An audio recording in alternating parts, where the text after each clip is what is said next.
எல்லாம் சிவன் செயல். அருள் தரும் கற்பகாம்பாள் உடனாகிய கபாலீஸ்வரரின் பெரும் கருணையினால் அனைவரும் நலமுடன் இருக்க வேண்டும். நவராத்திரி வழிபாடானது நிறைவுற்றது. நவராத்திரியில் நாம் அம்மையை போற்றி போற்றி வழிபாடு செய்தோம். ஏன் செய்தோம் என்று தெரியுமா?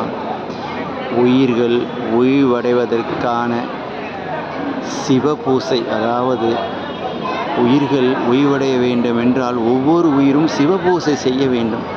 அந்த சிவபூசையை நமக்கெல்லாம் வந்து இந்த மண் உலகத்தில் வந்து காஞ்சிபுரத்திலே எல்லாவல்ல பெருமானின் இசைவு பெற்று வந்து காஞ்சிபுரத்திலே நமக்காக சிவபூசையை செய்து காட்டியவர் அம்மை.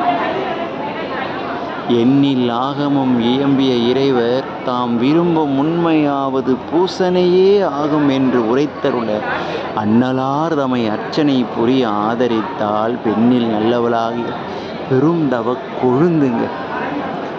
ஆமாங்க, அம்மை பூசை செய்து காட்டவில்லை வென்றால் உயிர்கள் கடை தேரவே முடியாது.